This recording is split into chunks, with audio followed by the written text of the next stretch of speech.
రాబోతుంది మార్చ్ మాసం.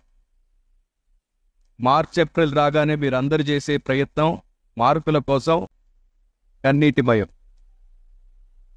ర్యాంకులు రావాలని ఉపవాసం ఉంటే మరీ ఏడుస్తారు. మీకేమనిపిస్తుంది? మీరు ప్రార్థిస్తే మార్కులు వస్తాయంటారా? సరే, న్యాయం నేర్చుకుందాం. ఒక అబ్బాయి 2 గంటలు కష్టపడి ప్రార్థన చేస్తున్నాడు మార్కులు కావాలని.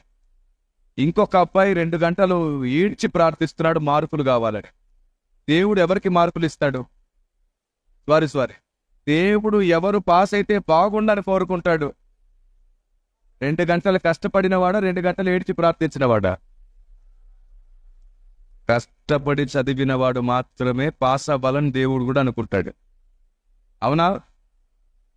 మరి నువ్వు ప్రార్థిస్తే మార్కులు వేసేస్తాడా? మరి నువ్వు ప్రార్థిస్తే నీ 20-60 అయిపోతుందా? 60-80 అయిపోతుందా? మార్కుల కోసం ప్రార్థన చెయ్యకండి. అది తప్పు ప్రార్థన. సుఖభోగము నిమిత్తము చేసిన ప్రార్థన జాబితాలోకి వచ్చేస్తుంది. మరి విచిత్రం, పెన్నులకు ప్రార్థన, ప్యాటులకు ప్రార్థన. అంటే ఆ ప్యాటు మీద ఏ పేపర్ పెట్టినను మొత్తం జవాబులు వాటికవే నిండిపోవునా?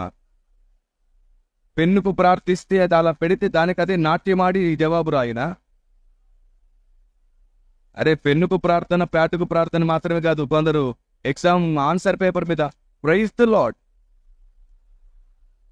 అంటే కింద మొత్తం అంత శుభము కలుగుతుందని అర్థం. వీళ్ళకి ఏం జరగదు.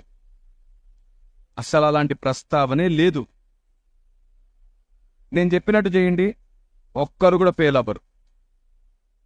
నేను 3 చెప్తాను, నేను చెప్పినట్టు చేయండి. మీరు ఫెయిల్ అయిపోతే నన్ను అడగండి. రికార్డ్ అవుతుంది చెప్తున్నాను నేను. 3 విషయాలు. దేవుణ్ణి జ్ఞాపక శక్తిని వరముగా అడగండి. 2, ఎగ్జామ్స్ టైంలో ఆరోగ్యాన్ని ఇవ్వు, ధైర్యాన్ని ఇవ్వు ప్రభువా అని అడగండి.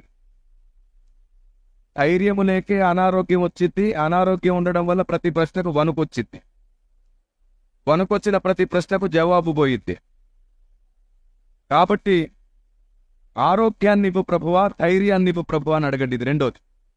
3వది, క్వశ్చన్ చూడగానే నేను చదివిన ఆన్సర్స్ నాకు జ్ఞాపకం చేయండి ప్రభువా అని అడగండి. ఎవ్వరు ఫెయిల్ అవ్వరు. ఈ 3 సంపాదించండి, ఫెయిల్ అవ్వనే అవ్వరు. May God bless you. న్యాయమైన ప్రార్థన, న్యాయమైన భక్తి సాధన, న్యాయమైన ఆలోచన విధానం దేవుడు మీకు నేర్పించి మిమ్మల్ని నడుపునుగాక. ఆమేన్.